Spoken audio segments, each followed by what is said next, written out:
최근 환율이 오름세를 보인 가운데 수출 기업들이 달러로 받아두었던 수출 대금을 원화로 거래하면서 전체 외화 예금이 2달 연속 감소세를 보였습니다. 한국은행 조사 결과 지난달 말 개인 기업 등이 보유한 외화 예금은 930억 4천만 달러로 한 달 전보다 16억 9천만 달러가 감소한 것으로 나타났습니다. 오늘도 폭염이 계속되는 가운데 전국적으로 강한 소나기가 오는 곳이 많겠습니다. 기상청은 오늘 전국 내륙을 중심으로 곳곳에 소나기가 내리겠고 특히 일부 지역에는 강한 돌풍이 불면서 시간당 70mm가 넘는 매우 강한 소나기가 오는 곳이 있겠다고 예보했습니다. KBS 1라디오 4시 뉴스를 마칩니다. 지금까지 아나운서 이재홍이었습니다. KBS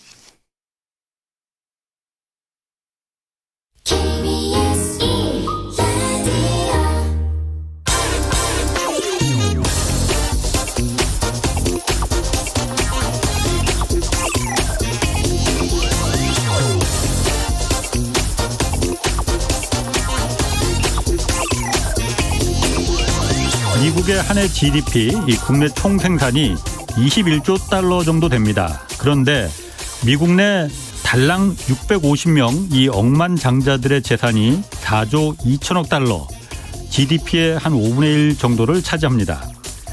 자본주의의 고질병이 바로 이겁니다.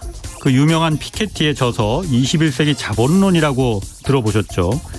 이 책을 한마디로 정리하면 일반 노동자들이 열심히 일해서 버는 노동소득이 가진 돈으로 또 물려받은 돈으로 이른바 돈으로 돈을 버는 자본가들의 소득을 절대 넘을 수 없기 때문에 불평등이 점점 커진다는 겁니다. 불평등이 참기 힘들 정도로 커지면 결국 이판사판인데 뭐 너도 나도 다 같이 망하자 해서 대공황 같은 경제 위기가 터지는 것이고 아주 먼 옛날엔 밀란과 같이 다 갈아엎자고 들고 일어나는 형태로 표출됐다는 겁니다. 요즘 세금을 걷는 이유에 대해서 말들이 많습니다. 부의 불평등을 줄이는 것이 국가가 해야 할 일이고 가장 효과적으로 부를 재분배하는 방법은 바로 세금입니다. 미국 바이든 행정부는 고소득자들과 대기업을 상대로 앞으로 10년간 4천조 원의 세금을 더 걷어서 미국 사회의 골물대로 골문 이 부의 불평등을 치료하는 데 쓰겠다는 계획입니다.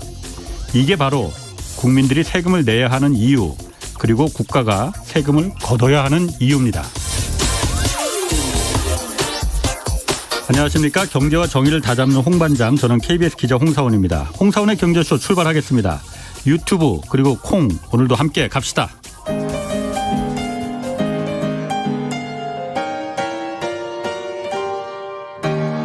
대한민국 최고의 경제 전문가와 함께합니다. 믿을 만한 정보만 쉽고 정확하게 전해드립니다. 홍사훈의 경제쇼.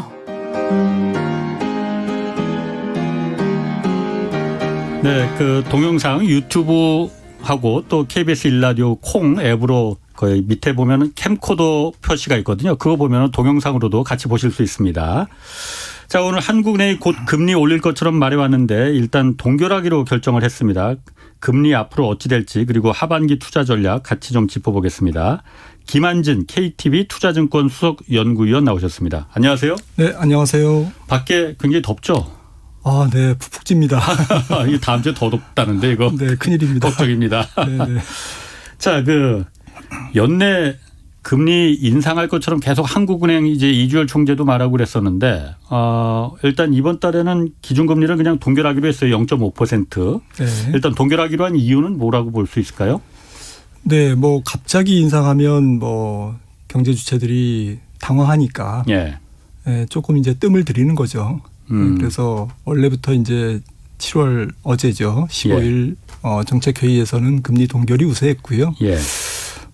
일단 공이 이제 8월 뭐 이후로 넘어갔는데 시장의 컨센서스도 대략 뭐 한 8, 9월 정도에 인상하지 않겠나 싶어서 어제 금리 인상은 뭐 예상한 금리 인상이 하지 않을 걸로 동결할 걸로 모두가 다 예상은 했습니다. 아, 그랬었어요. 네네.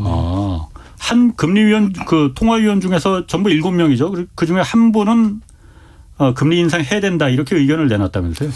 네, 그 동안은 이제 만장일치로 동결을 했는데 7월 회의에서는 한 명이 이제 반란표를 인상을 주장했기 때문에 뭐 반란표라고 하니까 뭔가 좀 어감이 안 좋은데 그냥 네. 반대를 네, 반대를 해야 된다. 네.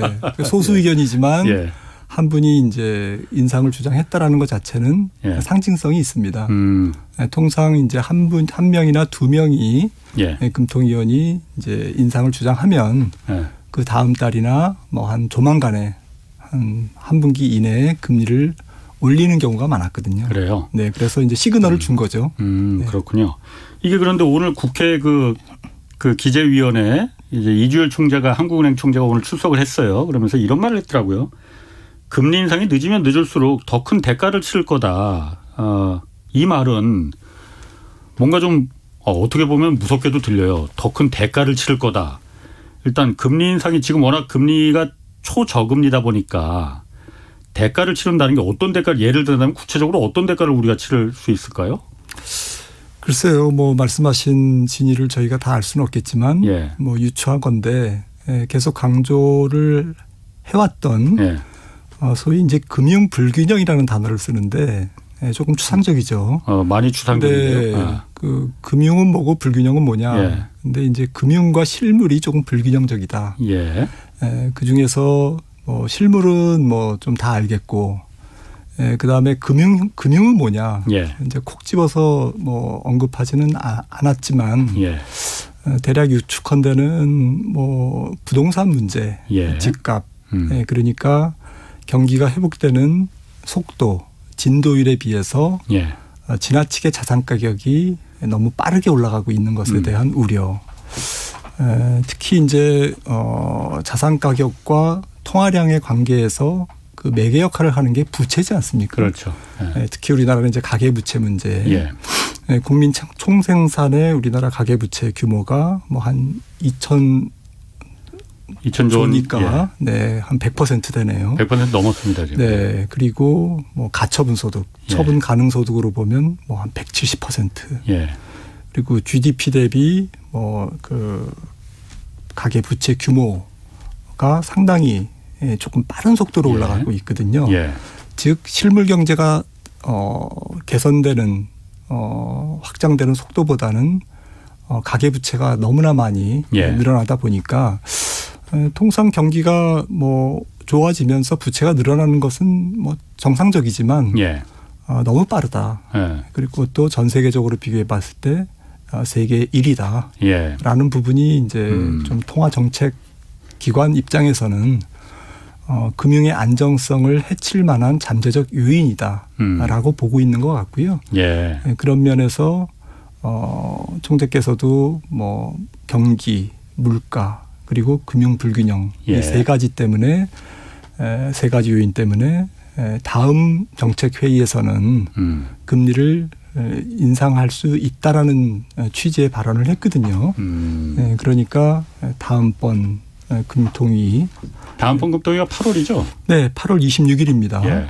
그 다음은 이제 10월 12일이고 예. 그리고 올해 마지막 금통위가 이제 11월 25일입니다. 3번 남은 거고요. 3번 남았습니다. 예. 그래서 3번의 금통위 중에 몇 번을 인상할까? 예. 지금 이제 그거를 놓고 여의도에서 이제 좀 시끌벅적합니다. 뭐 누구는 한 번 얘기라는 얘기도 있고 2번은 인상해야 된다. 그래서 지금 0.5% 기준금리인데 그걸 1%까지는 올려야 된다라는 1%까지 올라갈 거라는 예상들은 많이 있어요. 네, 뭐 두 번 올리면 1%니까요. 그렇죠. 그러면 제가 기초적인 질문 한번 제가 좀 물어보겠습니다. 뭐 경제에 대해서 제가 잘 모르니까 아까 말씀하신 대로 가계부채가 그렇게 지금 사람들이 빚내서 뭐 집도 사고 주식도 사고 물론 생활비로 쓴 것도 있어요.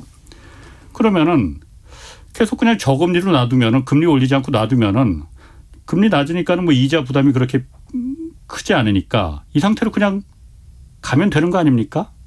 이걸 왜 꼭 우리가 이게 금융 아까 불안정이라고 하셨나요? 네, 불균형. 불균형이라고 해서 왜 그럼 꼭 금리를 우리는 올려야 되는 겁니까? 꼭 올려야 된다라고 교과서에 써 있는 건 아니고요. 예. 다만 이제 이런 불균형 어떤 실물의 어떤 그 수준에 비해서 예. 저희가 뭐 실물 경기의 펀더멘탈, 뭐 기초 여건 예. 이런 표현을 쓰는데 경제 주체들이 감당할 수 없는 규모의 특히 이제 부채가 늘다 보면 예. 그 부채를 매개로 해서 부채를 재원으로 해서 예. 뭔가 자산을 매입하지 않았겠습니까? 그렇죠. 뭐 빚내서. 주식이든 부동산이든 예. 네, 빚내서 샀는데 예. 이 자산 가격이 조금 감당할 수 없는 수준까지 예. 내지는 좀 비이성적인 수준까지 지금 올라갔는지 안 올라갔는지는 저희가 뭐 진단하기 어렵지만 예. 만약에 지금 지나치게 과열된 자산이 한꺼번에 이제 뭐 조정을 볼 수도 있는 거 아닙니까? 조정은 네. 언젠가는 보겠죠. 네. 예. 그럴 경우에 가계 부채나 금융기관의 어떠한 그 건전성을 건드릴 수 있다라는 부분이죠. 그러면 더 큰 사회적 비용을 감당을 해야 되고 예. 그런 사회적 비용은 결국 국민의 세금으로 예. 그동안 이제 계속 그 처리를 해왔거든요. 그렇기 때문에 결국에는 이제 국민의 몫이 되는 거죠. 그 비용 부담의 주체가. 예. 예. 그리고 통화당국 입장에서는 금융이 원활하게 돌아가도록 실무를 잘 지원하도록 예. 통화의 안정성, 물가의 안정성 이런 것들을 이제 확보하는 게 책무인데 만약에 이제 자산 가격이 급냉하거나 예. 그로 인해서 뭐 부채 조정이 굉장히 좀 터프하게 진행되거나 울퉁불퉁하게 진행되거나 그로 인해서 금융기관의 건전성이 저해되거나 이러면 경기 자체가 굉장히 크게 조정을 받을 수가 있습니다. 그러면 궁극적으로는 경제가 안정적으로 꾸준하게 가는 게 우리의 목표인데 그렇죠. 예. 이런 부분들을 심각하게 훼손할 수 있다. 훼손하기 전에 사전적으로 그런 문제점들을 예. 위험 요인들을 사전에 조금 스무딩 부드럽게 이렇게 사전에 조정을 조금 하도록 노력하면 예. 비용이 훨씬 적게 드는 거죠. 그리고 고통 지수가 훨씬 적게 드는 거고. 그렇죠. 네, 국가 경제가 한두 해 운영되고 말 것이 아니고 영속적으로 가야 되기 때문에 장기적인 안정 성장 이런 부분 또 건전성 이런 부분들을 초점을 둔다면 제 생각에는 뭐 각국 중앙은행들의 지금의 어떤 자산 시장에 대한 우려 이런 예. 부분들은 뭐 잘못된 것은 아니라고 생각을 합니다. 그렇군요. 네. 뭐 이주열 총재도 오늘 그런 얘기는 국회에서 얘기는 하더라고요. 지금 분명히 지금 그 너무 낮은 초저금리에 조정 기간이 곧 온다. 그렇기 때문에 만약 그게 조정 기간이 왔을 때 우리가 대처를 그때 미리 안 해놨으면은 더 큰 경제 위기로 이게 번질 수가 있으니 그게 쉽게 말하면 호미로 막을 거 가래로 그렇죠. 막 이제 네. 그 못 막는다는 말처럼 지금 네. 미리 그러니까 호미로라도 좀 막아보자 이런 얘기라고 좀 비유를 하면 될 것 같아요. 그렇습니다. 자 그러면은 금리가 지금 올려야 된다는 그 당위성을 말하는 많은 분들 중에서 이 전문가들도 그렇게 말하는 분들이 있고 일반 국민들 중에서도 그렇게 말하는 분들이 있습니다. 지금 부동산 문제가 백약이 무효한 상태니 남은 방법은 금리밖에 없다.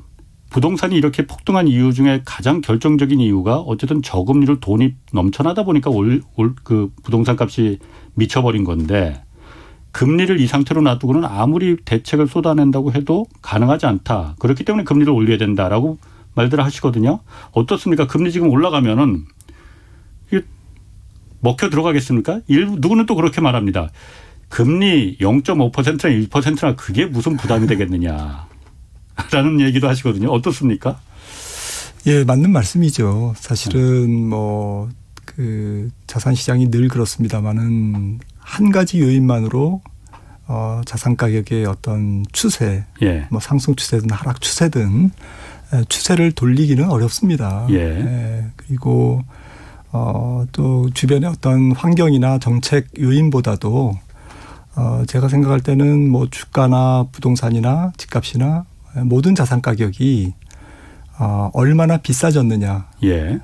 비싸졌음에도 불구하고 계속 살 만한 잠재 수요가 있느냐 없느냐. 예. 이런 시장 내부의 수급 요인이 훨씬 더 중요한데요. 예.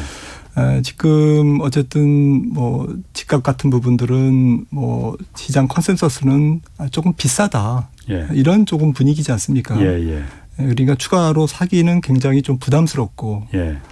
이런 상태고 또 소득 대비 지금 뭐 PIR이라고 그러지만 10년을 모아서 못 사잖아요. 예. 서울 집을, 웬만한 집을. 이제 이런 부분들이 이제 가격의 과열 이런 부분들이 굉장히 중요하기 때문에 이런 상태에서 금리가 조금 올라가는 신호를 금리 인상에 대한 신호를 계속 중앙은행이 주다 보면 계속 이거는 한 번 금리 인상으로 끝나는 것이 아니고 통상 이제 금리를 중앙은행이 올릴 때는 한 3번, 4번 그렇죠. 뭐 그 이상 올리는 경우가 많았거든요. 그러니까 방향성. 네. 그래서 이제 모든 게 첫 번째가 중요하듯이 첫 번째 금리 인상이라는 어떤 상징적인 신호의 어떤 기능이 굉장히 큽니다. 네. 그래서 한국은행이 혹은 뭐 연준이 예. 이제 우리 금리 올리기 시작했어. 예. 조금 좀 귀담아 들었으면 좋겠어. 예. 조금 뭐 이런 점들을 고려했으면 좋겠어라는 시장에 대한 어떤 그 경고장이거든요. 예. 노티스거든요. 예. 이런 부분들을 이제 시장이 가뜩이나 가격도 비싼데 예. 이런 이제 워닝이 혹은 어떤 사전 고지가 나오면 경제 주체들의 어떤 투자 심리라든지 이런 부분들이 조금 누그러지고 예. 시장이 조금 그 과열돼 있던 부분들이 조금 차분해지는 그런 효과를 뭐 모든 경제가 뭐 다 사실은 뭐 물론 심리적인 그렇죠. 요인이 중요하니까요. 그럼 다른 나라는 어떻습니까? 다른 나라도 지금 부동산이 우리나라만 오른 게 아니잖아요. 전 세계적으로 그렇죠. 뭐 다 마찬가지였잖아요. 그럼 네. 다른 나라도 이런 금리로 부동산을 해결하겠다 이렇게 하는 나라들이 있습니까? 아직까지는 뭐 뚜렷하게 없고요. 예. 4월 중순인가요? 22일로 기억하는데 캐나다 중앙은행이 예. 이제 그 금리를 올린 건 아니고요. 예. 올리겠다고 했죠. 네, 테이퍼링을 예. 올리겠다고 했는데 뭐 2023년 정도에 올린다고 그동안 사람들이 알고 있었는데 예. 이거를 집값이 너무 많이 올라서 예. 한 1년 정도 앞당기겠다. 금리 올리는 시점을. 네. 금리 인상 시점을 1년 정도 앞당기겠다 그러고 그러면 캐나다에서는 금리를 올리는 이유를 부동산 때문이다 딱 이렇게 적시를 해버린 거예요? 예, 좀 명확하게 조금 얘기를 했고요. 예. 그리고 테이퍼링을 이제 4월부터 시작을 했습니다. 예. 주간 40억 달러에서 30억 달러씩 예. 25% 정도 중앙은행이 채권을 매입하는 것을 조금 줄여나가는 예. 지금 논의되고 있는 미국에서 논의되고 있는 테이퍼링이 시작됐고요. 지금 뭐 영국 그 영란은행이라고 하죠. 예. 영란은행 뭐 부총재 로젠그렌 부총재도 물가가 영국이 한 2.5% 정도를 한 3, 4개월 지속됐거든요. 예. 지속해서 긴축을 시사했습니다. 예. 그런데 이제 조금 금융 불균형 똑같이 이제 그런 뉘앙스로 얘기를 했고요. 나머지 중앙은행들도 지금 고민이 많은데 해외 뉴스를 보면 뭐 캐나다뿐만 아니라 뉴질랜드라든지 예. 뭐 스웨덴이라든지 노르웨이라든지 북유럽 국가들도 집값이 많이 올랐거든요. 예. 그래서 전반적으로 경제의 어떠한 그 건전성을 이 자산 가격이 너무 많이 올라감으로 인해서 사회적인 어떠한 불평등이라든지 그리고 나중에 자산 가격이 조정했을 때 어떠한 충격이라든지 이런 부분에 예. 대해서 중앙은행들이 고민하는 목소리들이 여기저기서 지금 튀어나오고 있습니다. 그렇군요. 그러면 지금 조금 전에 뭐 영국 영랑은행이 물가가 2.5% 지금 계속 오른다고 했는데 뭐 지금 미국 물가 얘기를 안 할 수가 없어요. 네. 2.5%면 제가 봤을 때 굉장히 선방한 것 같은데 미국 물가가 지금 지난달에도 지금 소비자 물가 지수가 5.4%나 올라갔잖아요. 네. 이게 물가가 5% 넘는 게 문제가 아니고 금융 당국이 예상했던 것보다 지금 훨씬 더 높게 계속 오르고 있다는 게 문제라는 거잖아요. 그렇죠. 일단 3달째 이게 뭐 13년 만에 가장 빠른 속도로 상승했다는 건데 왜 이렇게 왜 이렇게 미국 물가가 계속 올라가는 거예요? 뭐 전월비로도 그렇고 예. 또 특히 전년 동월비로 많이 올라갔는데 예. 전년 동월비는 이제 당연히 많이 올라갈 수밖에 없는 이유가 예. 뭐 작년 3월부터 네, 기저효과니까요. 예. 3월부터 이제 뭐 경제가 굉장히 그 냉각됐지 않습니까? 그러다 보니까 이제 물가가 폭락을 했고요. 예. 이제 그걸 베이스로 해서 기초로 해서 하다 보니까 이제 소위 전년 동월비 예. 1년 전에 비해서는 많이 올라간 거죠. 예. 그래서 말씀하셨듯이 소비자 물가도 13년 만에 최고치 예. 5.4%고 생산자 물가는 11년 내 최고치입니다. 7.4%. 예. 그러니까 미국에서는 뭐 그동안 듣지 못했던 예. 보지 못했던 그런 이제 숫자죠. 아니 물가가 이렇게 계속 올라가는 게 바로 인플레잖아요. 그렇습니다. 그러면 이거 인플레 아니에요, 그러니까? 네, 근데 이제 뭐 제롬 파월 의장은 물가가 올라가는데 예. 너무 걱정하지 마시라.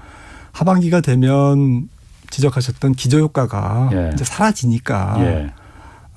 작년 하반기에는 이제 물가가 오르기 시작했으니까요. 예. 당연히 이제 전년 대비 물가는 올 하반기부터는 지금부터 하반기지만 예. 이제 떨어지기 시작하니까 예. 이제 차분해질 거다 물가는. 예. 그러기 때문에 일시적인 어떤 그런 숫자 때문에 좀 중장기 어떤 정책의 어떤 중요한 금리 정책을 결정하거나 뭐 테이퍼링을 너무 앞당기거나 예. 그럴 수는 없으니까 좀 그렇게 이해를 해줬으면 좋겠다라고 수차례 얘기한 거죠. 예. 파월 의장은. 아니 제가 좀 전에 말을 끊어서 죄송한데 네네. 물가가 그러니까 미국 물가가 왜 이렇게 계속 예상보다 계속 올라가는 게 네. 이유가 뭔지를 좀 설명을 안 해주셨어. 예. 뭐라고 보는 거예요?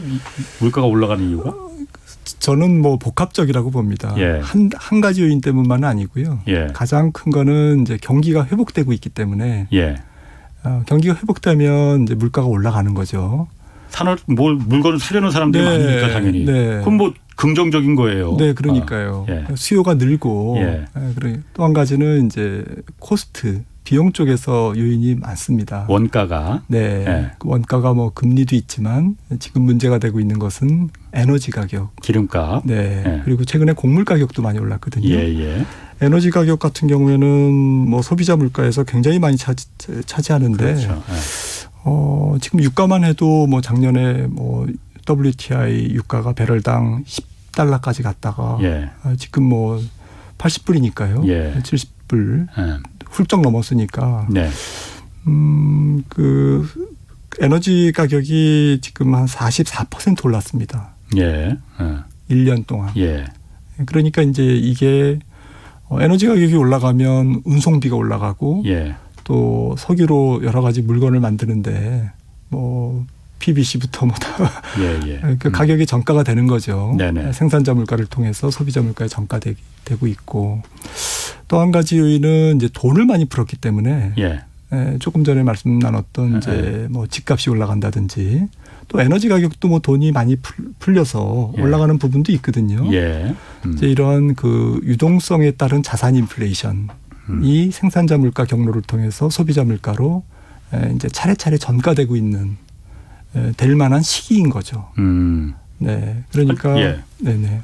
아니 그런데 물가가 오를 것이다라는 거 왜냐하면 작년에 코로나가 있었으니까 기저효과도 있고 그러니까 많이 오를 거다라고 누구나 다 그건 아마추어들이라도 예상을 하는 거잖아요. 그래서 미국의 금융 당국들도 이 정도 오를 거야라고 예상을 했는데 지금 문제는 그거보다 훨씬 더 많이 지금 뛰어오르고 있다는 게 그래서 우려스럽다는 거잖아요. 지난달에도 미국 물가가 4.9% 정도 오를 거라고 네. 이제 금융 당국자들은 예상을 했는데 실제로 까보니까는 5.4%가 올랐단 말이야. 그 전달에도 마찬가지였고요. 네네네. 이게 예상보다 껑충껑충 이렇게 뛰어오르는 게 그게 좀 우려스러운 거 아니에요? 저는 우려스럽다고 봅니다. 예. 저는 뭐 지속적으로 이번 물가 상승은 하반기를 넘어서 예.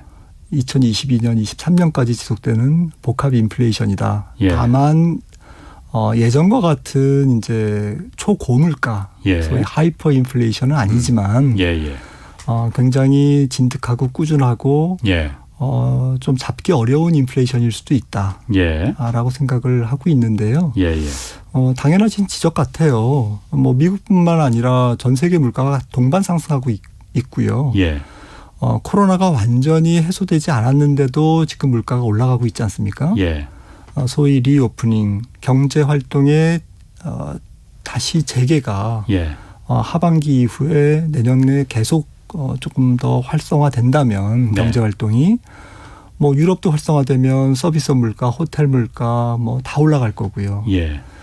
미국도 지금 그나마 서비스업 물가가 조금 안정적이었거든요. 상반기까지는. 예. 그런데 이제 하반기에 백신 맞고 뭐 이제 경제 활동이 재개되면 예. 미국이라는 선진국의 특성상 공연 문화, 서비스, 여행 이런 산업 뭐 레스토랑 이런 쪽에 이제 산업 활동이 활발해지면 예. 서비스 물가가 당연히 올라가지 않습니까? 그렇죠. 그러다 보면 결국 지금의 백신 접종이나 경제 활동의 어떤 재개 가능성을 염두에 둔다면 이번 물가 상승은 조금 연준의 예상치보다는 높게 계속 나올 가능성이 있다. 앞으로도? 네, 저는 지적하신 부분이 말씀이 맞다고 생각을 합니다. 아니 그러면은 저는 이해가 안 됩니다. 그렇게 예상이 된 지금 김 박사님이 그 정도로 이제 미국 사람도 아닌데 다 객관적으로 봤을 때 그럴 올라갈 거야. 분명히 예상보다 많이 올라갈 거라고 예상을 하시는데 미국의 금융 당국자들도 연준이나 뭐 그 금융 통화를 그 총괄하는 네. 그분들이 별로 지금 심각하게 생각하고 있지 않잖아요. 이게 그 섣부르게 대응하는 거 큰 실수가 될 것이다 이렇게까지도 얘기를 했거든요. 이거 제가 이해를 못 하겠습니다. 왜 이렇게 그야말로 낙관적으로만 보려고 하는 건지. 지금 시장의 컨센서스 일반적인 평균적인 생각은 네. 지금 제롬 파월 의장의 의견대로 예. 일시적이고 조금 통제 가능한 수준의 물가 상승이다. 예. 소위 착한 인플레이션이다라는 쪽의 의견이 훨씬 더 많습니다. 예. 저는 좀 소수 의견이고요. 예. 예. 그다음에 미국에서도 일부 사람들이 예. 레이 서머스라든지 전 재무장관 네, 이런 분들을 이제 연준 정신 차려라. 예. 지금 당신들 잘못하고 있는 거다라고 이제 계속 지적을 하고 있고 예. 일부 학자들도 이제 소수 학자들이 그렇게 지적을 하고 있을 뿐이고요. 예. 제롬 파월 의장이나 연준의 의견이 반드시 틀렸다라고만 보기도 어려운 게 예. 아마도 지금 산업 구조라든지 예. 전반적인 인플레이션 환경이 예전하고 달라진 건 사실이거든요. 예. 뭐 생산성이라든지 그다음에 유통 혁신이라든지 소위 아마존 효과라고 그러죠. 유통 비용이 상당히 절감되고 있지 않습니까? 예, 그리고 전체적으로 혁신 성장 기업들이 주축을 이루기 때문에 또 네. 그런 기업들이 설비 투자를 하기 때문에 네. 보통은 경기 확장기 때 자동차, 철강, 화학회사들이 설비 투자를 하면서 물가가 한 번 더 올라가거든요. 예. 산업 가동률이 올라가고 소비가 활성화되면 공장을 더 많이 돌려야 되는데 설비가 그렇죠. 없으니까 이런 쪽에서는 대단히 뭐 공장 부지라든지 그다음에 자재라든지 이런 부분들이 이제 어떤 인플레이션을 끌어올리는데 네. 지금 설비 투자나 생산 활동을 주도하는 쪽은 혁신 성장 기업이거든요. 예. 그러니까 반도체는 부족하지만 철강제가 계속 부족하고 원유의 수급 불균형이 계속 계속돼서 유가가 100불을 넘어가고 네. 이런 상황은 전개되지 않을 것이다라는 거죠. 그리고 중국 경제가 일단은 뭐 중저성장권으로 많이 그 성장률이 이제 낮아졌지 않습니까? 네네. 예전에 뭐 2000년이나 2010년대처럼 그렇죠. 고도 성장할 때 중국이 아니니까요. 예. 그러니까 전 세계 인플레이션이 그렇게 올라갈 수가 없는 어떤 근본적인 경제 구조의 변화가 있다라는 거죠. 이제 그리고 특히 미국은 이제 혁신 성장이 굉장히 빠르게 일어나면서 4차 산업혁명이 지금 불을 붙이고 있기 때문에 그렇군요. 그런 부분들이 인플레이션을 조금 잠재울 수 있는 그런 요인이 아니냐라는 쪽의 의견도 좀 우세합니다. 알겠습니다. 이거 잠깐 지금 호우경보가 여수시 지역에 4시 25분에 호우경보가 발효됐다고 합니다. 이 지역에 계신 분들 그 라디오나 스마트폰 통해서 기상 상황 계속 좀 주의해 주시기 바라고요. 침수 지역이나 산간 계곡 등 위험지역에 있는 분들은 즉시 안전한 곳으로 대피해 줄 것을 지금 권고하고 있다고 합니다. 조심해 주시고요. 자, 그런데 이렇게 해석하는 분들도 있습니다. 그러니까 그 아까 잠깐 말씀해 주셨지만 그 레리 서머스 전 재무장관 같은 경우에 굉장히 강도 높게 지금 비판을 해요. 너무 미국의 금융당국들이 안일하게 대응을 하고 있다 지금. 그럴 만한 상황이 아니다. 하는데 파월 연준 의장이라는 게 연방준비제도라는 게 미국의 중앙은행이지 않습니까? 파월 의장이 내년 2월이 이제 임기가 끝나잖아요. 연임해야 될 거 아닙니까? 그걸 지금 포석에 두고 있는 거 아니냐. 그렇게 해석하는 분들도 있거든요. 내가 지금 어쨌든 내년에 연임해야 되니 지금 뭐 금리 올리고 뭐 테이퍼링 잔뜩 해서 뭐 이렇게 불안하게 만드는 것보다 그럼 또 주식시장 또 폭락할 거고 무엇보다 평가받을 수 있는 건 주식시장이잖아요. 주식시장이 계속 좀 올라가고 주가들이 좀 받쳐주면은 잘했네. 금융을 통화를 잘 관리했네. 그럼 연임될 수 있지 않겠느냐. 그런 사심 이런 거는 작동하지 않았을까요? 글쎄요, 그 속사정은 알 수 없죠. 뭐 충분히 뭐 추정해 볼 수는 있겠으나, 근데 한 가지 뭐 물론 이제 백악관의 의향도 중요하고, 예. 뭐 아무리 뭐 정책 당국과 통화 정책 당국의 어떠한 독립성 예. 이런 것들을 얘기하지만, 뭐 완전히 독립이야. 뭐 될 수 없지 않습니까? 그렇죠. 작년에 네. 트럼프 대통령 같은 경우는 파월 해임하겠다고 했었어요. 네, 특히나 지금은 현대통화 이론이 이제 예. 지금 뭐 여러 가지로 거론되는 시기인데, 예. 정책 당국 그러니까 행정부와 중앙정부와 통화 관리를 하는 중앙은행 연방준비위원회가 굉장히 긴밀하게 협력하는 예. 이제 할 수밖에 없는. 예. 사실은 이제 돌아올 수 없는 강을 건널 정도로 연준의 어떠한 자산 규모, 그러니까 통화 정책의 어떠한 완화적 통화 정책의 규모가 지금 연준이 떠안고 있는 자산 규모가 지금 거의 8조 달러에 육박하는데, 예. 이거는 뭐 코로나 시대에 2배 는 거거든요. 그럴 정도로 지난 1년간 코비드19 시대에 어마어마한 금융 완화, 돈을 풀었다라는 겁니다. 예. 그런데 이런 상황이 지금 재정 정책과 계속 맞물리면서 금리가 올라갈 경우에는 미국 재무부가 감당해야 될 이자 비용이 또 기하급수적으로 느는 예. 그런 공생 관계거든요. 예. 지금 연준과 재무부가. 예. 그래서 이건 독립적으로 원래는 가야 되지만 지금 계속 끈끈해지고 있다. 제리 넬런 전 연준 총재가 지금 재무부 장관이 됐듯이 그렇죠. 네, 그런 게 상징하듯이 이런 부분들이 조금 어떻게 정치적인 입김을 조금 배제할 수 있을지 지금 세간에 관심이 되고 있고요.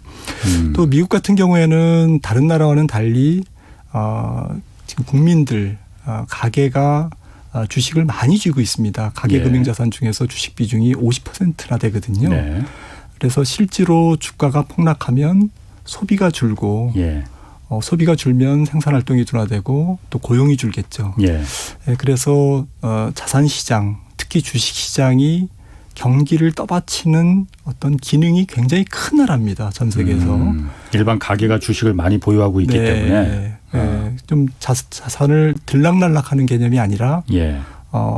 약간 연금 401K라고 불리우는데요. 예. 미국의 연금이 주식을 많이 들고 있기 때문에 예.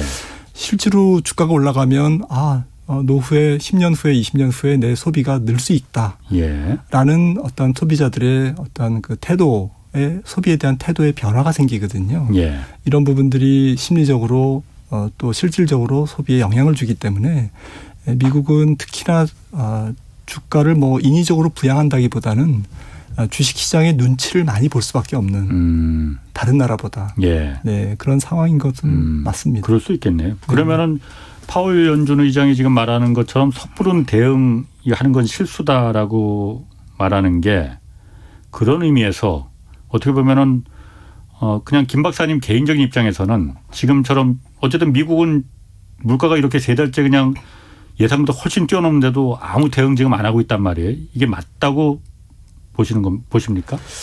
근데 이게 단순하지는 않습니다. 네. 지금 금리만 올리거나 테이퍼링만 한다고 문제가 해결되는 게 아니고 예. 결국 실질적인 긴축을 해야 되는 게 더 중요하거든요. 예. 실질적인 긴축이라고 하면 조금 전에 말씀드렸던 연준의 대차대조표의 자산. 예. 그러니까 그 자산을 사기 위해서 돈을 시중에 풀었지 않습니까? 예. 그래서 아니면 다른 사람이 사줄 자산을 대신 사주었기 때문에 그만큼 유동성 공급이 일어난 거라고 예. 이해를 하시면 되는데 이 자산 규모를 줄이는 것 자체가 중요합니다. 그거를 이제 양적 긴축이라고 하는데요. 예. 지금 테이퍼링은 양적 완화를 조금 줄이는 거고요. 예. 자산을 매입하는 게 양적 완화고 양적 팔아버리는 긴축은 거. 네, 양적 긴축은 이제 만기가 도래하는 자산을 안 사주면 예. 이제 연준의 어떤 그 긴축이 실질적인 긴축이 시작되는 건데 예. 2017년부터 19년까지 금리를 올리면서 연준이 양적 긴축을 한 적이 있습니다. 네.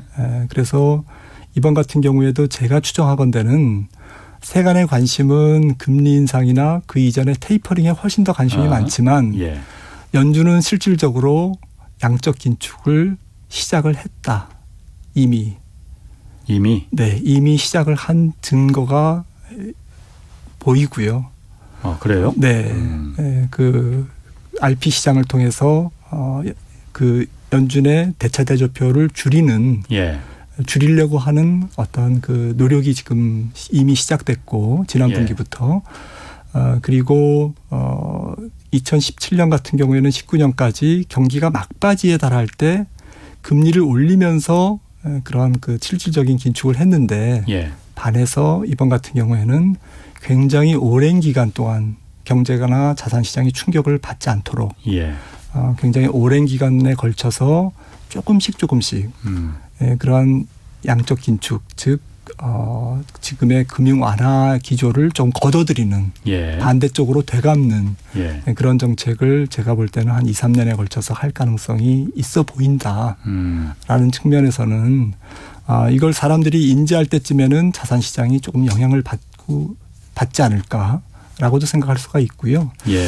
금리 인상을 지금 당장 하는 것보다는 천천히 사전 고지 노티스를 하면서 2023년 후년 정도에 하되 그 전에 이제 테이퍼링을 하고 조금 전에 말씀드렸던 그런 실질적인 양적 긴축도 장기간에 걸쳐서 펼쳐나가지 않을까라고 생각을 합니다. 그럼 지금 여기 유튜브 댓글에서도 좀 그런 부분을 물어보는데 미국 그런 금융당국이 그런 양적 긴축이나 이런 부분을 몰래 지금 하고 있는 겁니까 그러면은? 몰래 하고 있지 않고요. 예. RP 시장을 통해서 하고 있는데 RP 시장이라는 게 뭘 말하는 건가요? 연준이 대사주는 조건으로 예. 채권을 파는 겁니다. 하여튼 채권 시장. 네. 예. 채권 시장을 통해서 예. 단기 채권 시장을 통해서 예. 지금 그런 정책을 취하고 있고 예. 시그널을 주고 있는데 예. 시장이 다만 인지하고 있지 못하는 거고요. 그렇다고 그것 때문에 지금 뭐 금리가 올라가거나 예. 이런 정도의 충격을 주지는 않습니다. 예. 그리고 조금 전에 말씀드렸던 연준의 대차 지표는 전혀 지금 줄고 있지 않거든요. 예. 뿐만 아니라 지금 M2 광의의 통화 증가율은 떨어지고는 있지만 절대 통화량 금액은 지금 오히려 완만하게 올라가고 있습니다. 그렇기 때문에 이런 부분들이 통화량 때문에 통화 정책 혹은 통화량 때문에 자산 시장이나 실물 경제가 영향을 받을 정도는 전혀 아닌 거죠. 그러니까 체감하기 어려울 정도로 미세한 지금 어떤 정책의 기조 변화를 보이고 있다라는 말씀을 좀 드린 거고요. 그렇군요. 알겠습니다.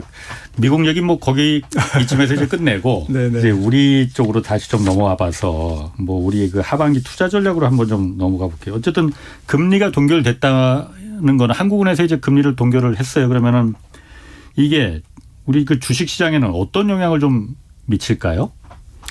아무래도 긍정적인 거 아니겠습니까? 유동성이 그만큼 더 줄어들진 않는다는 거니까. 근데 이제 시장은 조금 미래를 타겟팅해서 움직이기 때문에 예. 다음 달에 금리가 올라갈 금리 인상을 할 뿐만 아니라 연내 2차례는 하겠는데 라는 게 지금 시장의 어떤 기류이기 때문에 한 발 더 보는군요. 네네. 마치 주가도 지금 미래 이익을 땡겨서 지금 그렇죠. 가격이 움직이지 않습니까? 그러니까 모든 게 다 뭐 뉴스 플로우도 예. 뭐 다음 달에 있을 뉴스, 뭐 심지어는 연말에 있을 뉴스까지도 지금 주가에 반영되고 있기 때문에 예. 시장은 약간 통화 긴축에 살짝 긴장하는 듯한 예.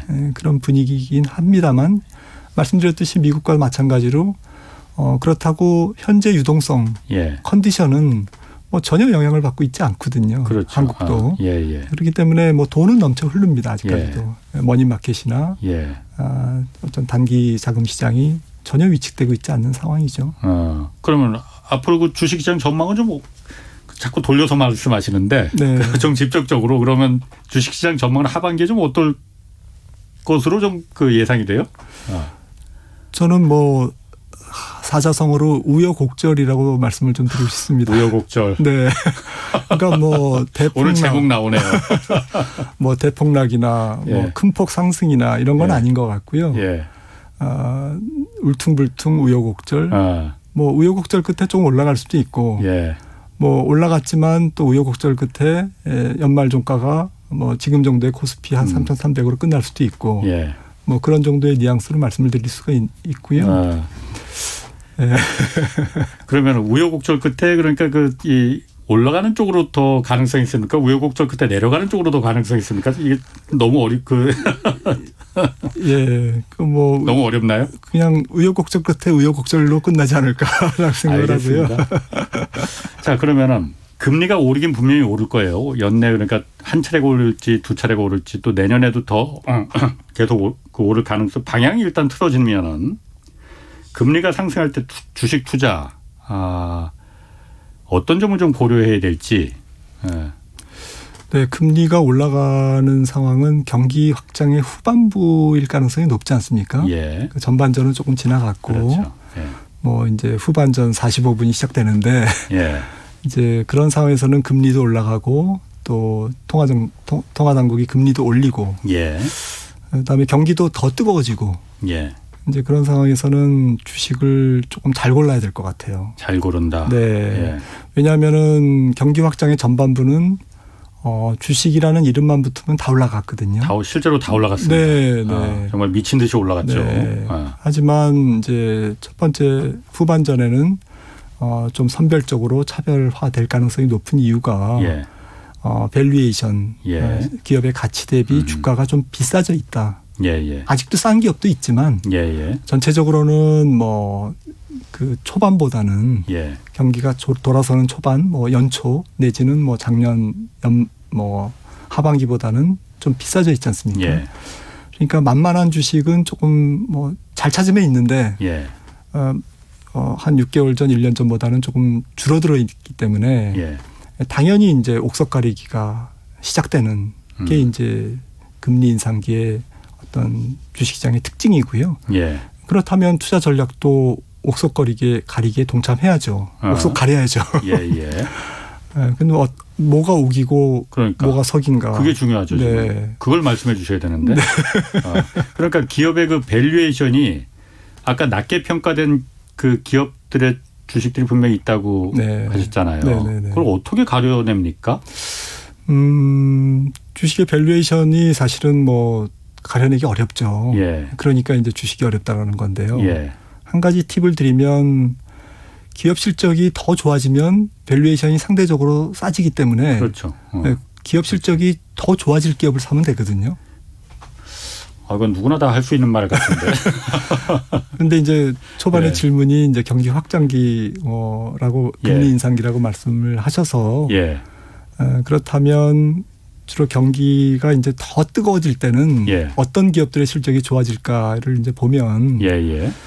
대체로 이제 소비가 늘기 때문에 예. 소비 관련주의 실적이 좋아집니다. 소비 관련주. 네, 자동차라든지 또 그런 뭐 여러 가지 내구성 소비재를 파는 예. 고가 소비재를 파는 유통업, 예. 뭐 온라인이든 오프라인이든 예, 예.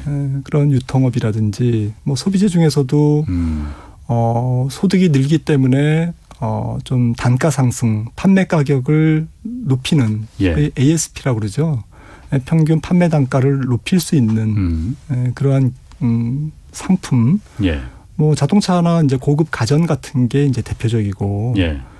또 문화재라든지 럭셔리 상품 이런 것도 해당이 되겠죠. 그래서 이런 것들을 필수 소비재보다는 내구 소비재 혹은 재량 소비재라고 하는데요. 예. 이제 이런 기업들이 실적이 더 좋아집니다. 다른 업종보다는. 그렇겠죠. 그래서 이제 그런 종목들이 좀 유리하다라는 거죠. 예. 또 금리가 올라가고 뭐 대출도 늘고 하니까 은행들이 조금 실적이 좋아지겠죠. 예. 그래서 금융주가 좀 강합니다. 금융주가. 네. 그래서 금리 인상기라든지 그렇겠죠. 예. 같은 말씀입니다만 경기 확장 후반기에는 예. 이런 소비재, 금융주 이런 것들이 강하고요. 또 항상 그런 건 아닙니다만 예. IT, 반도체라든지 이런 쪽의 종목도 경기 확장 후반기에 나쁘진 않았거든요. 예. 지금 뭐 삼성전자가 조금 주춤하고는 있습니다만 아무튼 반도체가 지금은 이제 좀 자동차에도 들어가고 뭐 스마트폰에도 들어가고 뭐 여러 가지 뭐 많이 들어가지 않습니까? 예. 소비재. 예. 특히 뭐 지금 품귀 현상이라고 하고요. 그러니까 뭐 주가는 뭐 잘 모르겠으나 예.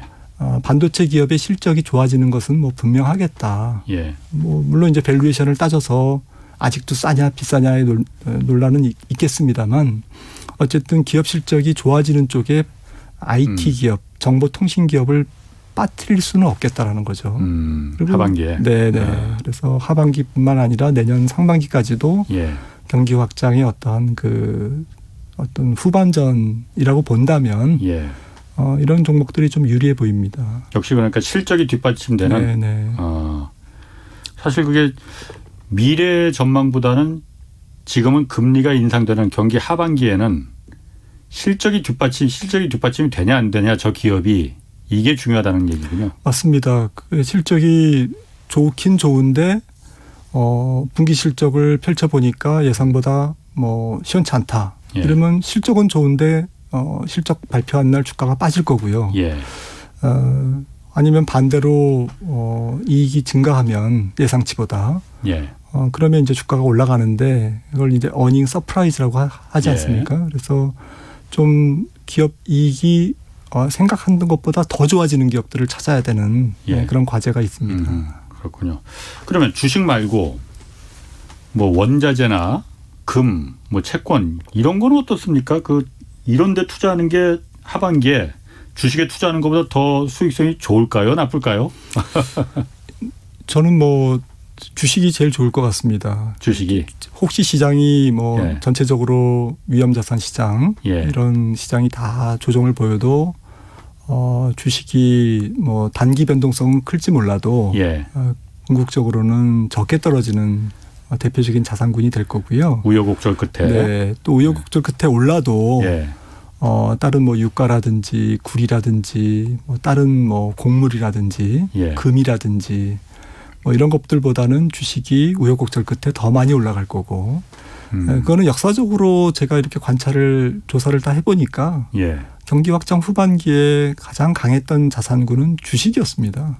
확장 후반기에 역사적으로도. 네. 그리고 빠질 때도 물론 뭐 화끈하게 빠지지만 결국 제일 빨리 또 돌아서서 손실을 극복할 수 있게 만들어주는 그런 자산군도 주식이었다. 그래서 장기 평균 수익률로 보면 주식시장이 가장 경기 확장기에는 유리한 자산이 아닌가라고 생각을 합니다.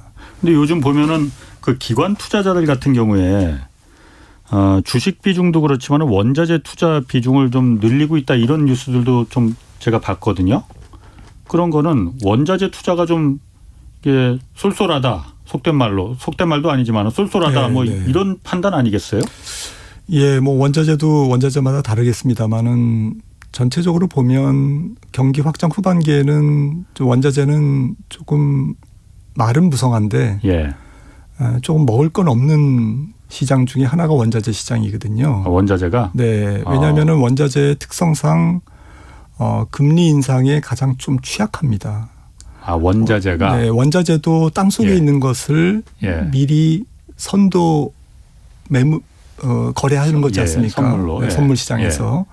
그러다 보니까 이자율에 굉장히 민감하고요.